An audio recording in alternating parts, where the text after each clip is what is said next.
Hey guys, welcome back to today's video. Today is Wednesday, September 8th, 2021, and today we're going to be talking about the 2022 Senate elections, if Roe v. Wade is reversed by the United States Supreme Court. And the reason why I want to talk about this specifically is because of the most recent Texas abortion law that was set into place in May of 2021, went all the way up to the Supreme Court, is being, I think, openly discussed about the possibility of its validity, but right now the Supreme Court has voted to allow the law to continue on as this discussion is being made, which sort of tells us that there is a possibility that one of the most restrictive abortion laws we've seen across this nation in recent history is being allowed to stand and may be continuously allowed to stand following a decision by one of the highest courts in the United States. Looking at this law, Governor Greg Abbott signed it into law and made it a reality, which pretty much prevents anyone from getting an abortion after 6 weeks of being pregnant. Now, if you don't understand exactly what that means, many people do not even know they are pregnant until after 6 weeks.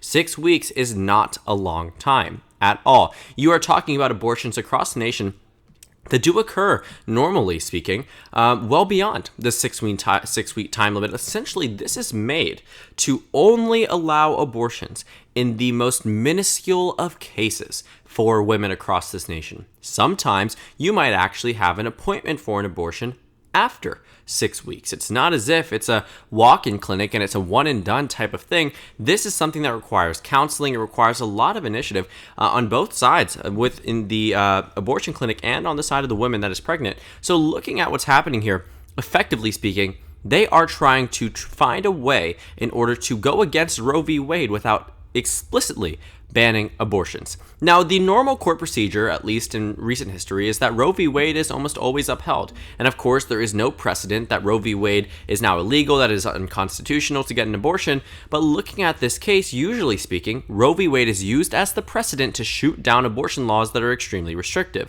And the vote of 5-4 doesn't represent the ideological representation of the court of law, of the Supreme Court. Right now, there are 6 conservatives and 3 liberals. Now, the vote was 5-4, meaning that if Amy Coney Barrett had not been in the Supreme Court, that Ruth Bader Ginsburg had been in her position, it would have been completely prohibited during the time period in which this discussion is now being, followed through.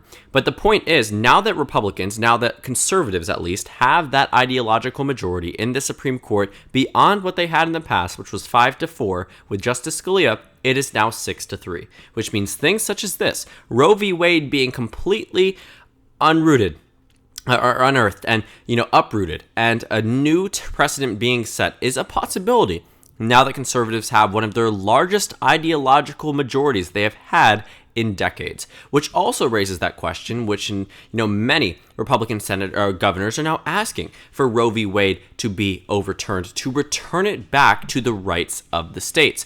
Now, if it came down to the rights of the states, all of the Republican states could pass laws as restrictive, in fact, more restrictive than the Texas abortion law. When you're looking at what's happening here in terms of those who are asking for the Roe v. Wade overturnal, you have the governor from Alabama, Arizona, Arkansas, Florida, Georgia, Idaho, Iowa, Missouri, Montana, Oklahoma, Texas, and South Carolina. Every single one of those states voted for Donald Trump in the 2016 election, the last time this Senate map was up for re-election. But just looking at the governors here who are actively calling on the Supreme Court to allow states to make their own decision on abortion pretty much tells us that many of these states are going to essentially ban abortion given the opportunity.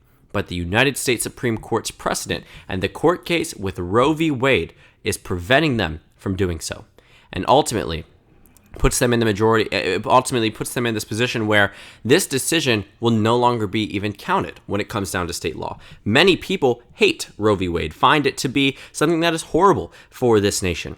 Overall, though, the public opinion on it seems to be pretty positive. The American public still supports Roe v. Wade. Only 32% of the nation as recently as 2021 say that they should overturn Roe v. Wade. 58% say don't overturn it. It was decided in the 70s, and if a conservative type of mindset of the American public was somewhat okay with it then, why aren't they okay with it now? I mean, the argument here is that this precedent has been here for nearly half a century, actually over half a century at this point, or nearly half a century at this point, and yet still is being openly debated by conservatives and liberals across this nation. But the public opinion hasn't changed much. in terms of the way that they support or oppose bans on abortion. In fact, on everything, right here, when it comes down to bans on abortion after the 18th week of pregnancy, 56% of the nation says they oppose it.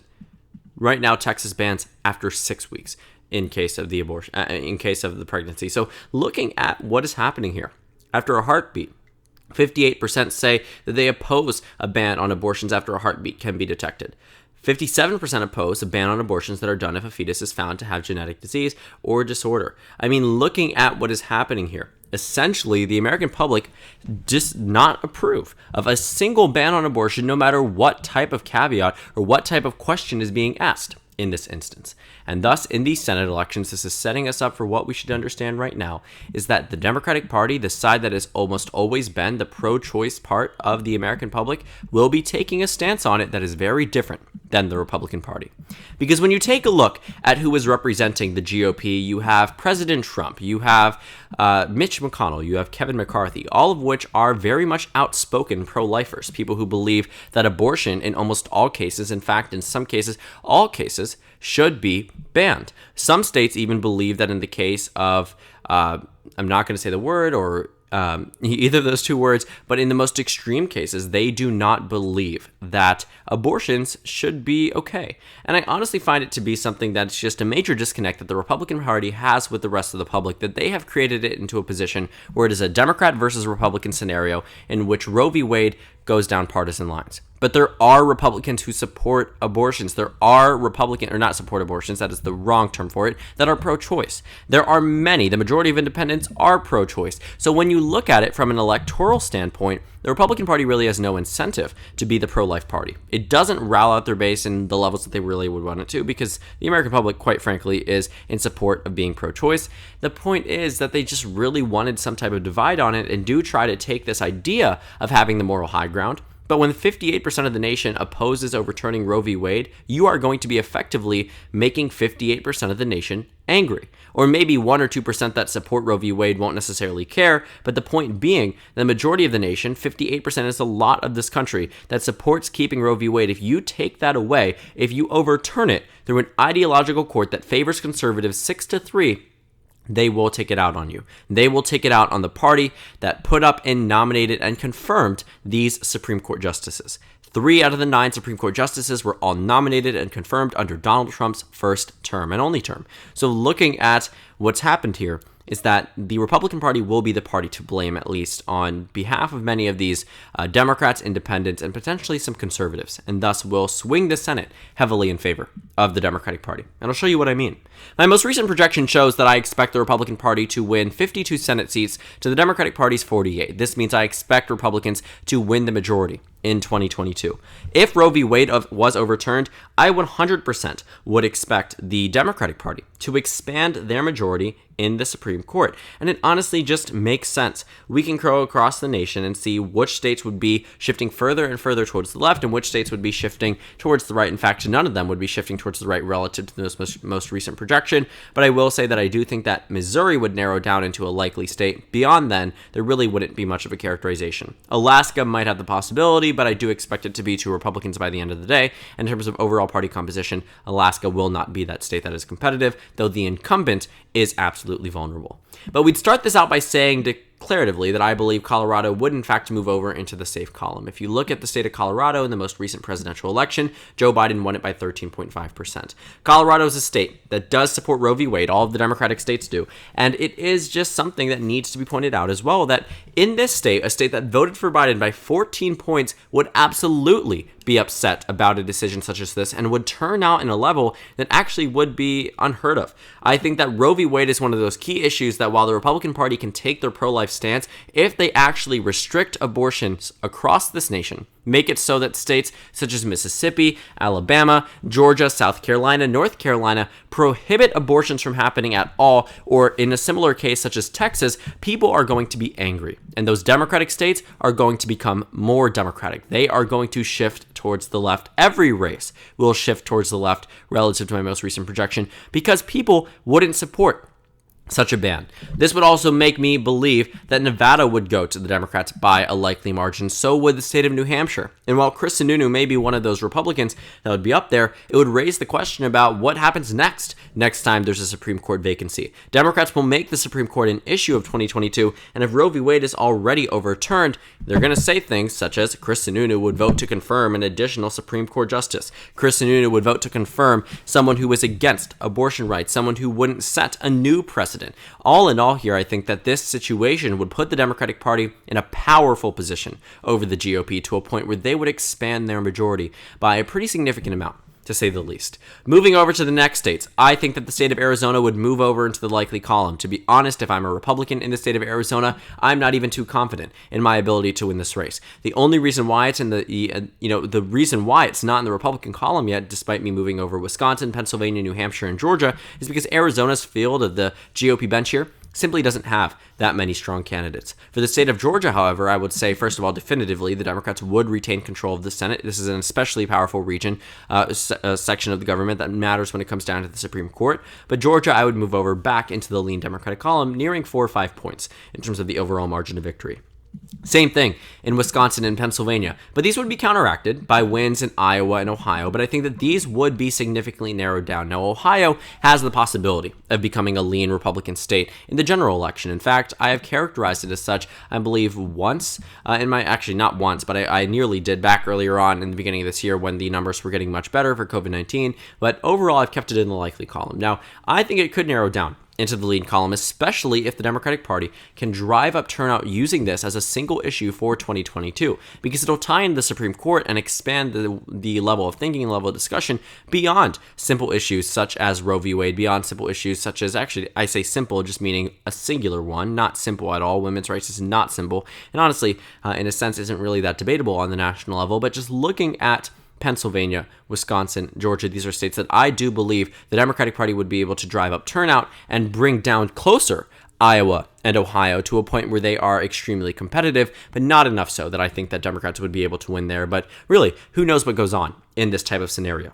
And then the final two states are Florida and North Carolina. Now, for Florida, I honestly think that this state could move down into the lean column. We could see Marco Rubio win by a similar margin such as Donald Trump. Marco Rubio's had some historic luck in the state of Florida. He won here by 8 points in the 2018 Senate elections, but I do expect, especially states such as Florida, where it's one of the 12 states in which the GOP governors are asking the Supreme Court to overturn Roe v. Wade, that many people here will feel as if their rights are being attacked. Many women will get to the ballot box and say, I have voted for Marco Rubio before, I voted for Ron DeSantis before, I even voted for Donald Trump, but or maybe not even Donald Trump, maybe they voted for Biden, but were inclined to vote for DeSantis, inclined to vote for Rubio, because to be fair, Rubio did win more than Trump by over 6 points more in 2016. There are voters out there that voted for Hillary and for Rubio, but just looking at Florida, there will be voters here that will turn on the Republican Party, especially those within the suburban region. So looking at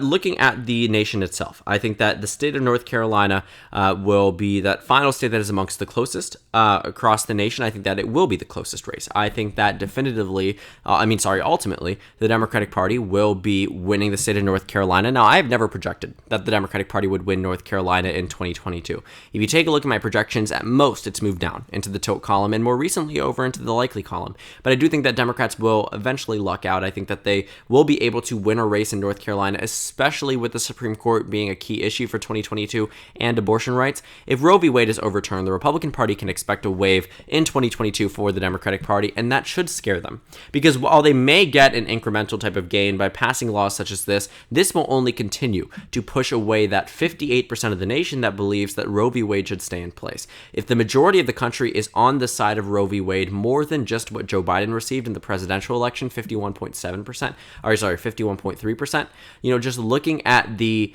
public opinion here, they will turn on the GOP. This additional 7% will say, I don't like that they did this. And while it won't be their only issue, which is why you're not seeing Democrats sweep Wisconsin, sweep Pennsylvania like they did in 2018, it certainly won't be good. And you also have to keep in mind that there are Republican incumbents in North Carolina, Pennsylvania, and Wisconsin, which just makes it increasingly more difficult for Democrats to win. But they are open races, and they are races that I do think Democrats would do well in, given the circumstances that we are working in now.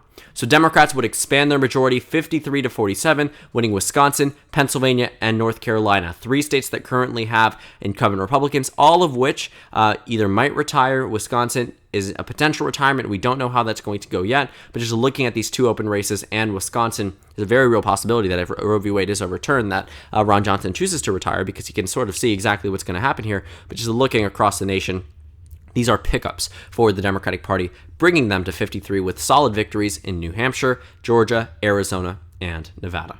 So thank you guys so much for watching this video. Make sure to comment down suggestions below. Subscribe on the left if you haven't already, and check out the Instagram and Twitter. At the bottom left of the screen, there's also a Discord server for you to go ahead and join. On the screen, there's a video you can watch, and then a playlist for my 2022 Senate election analysis videos. Again, thank you guys so much for watching, and I will see you all later today.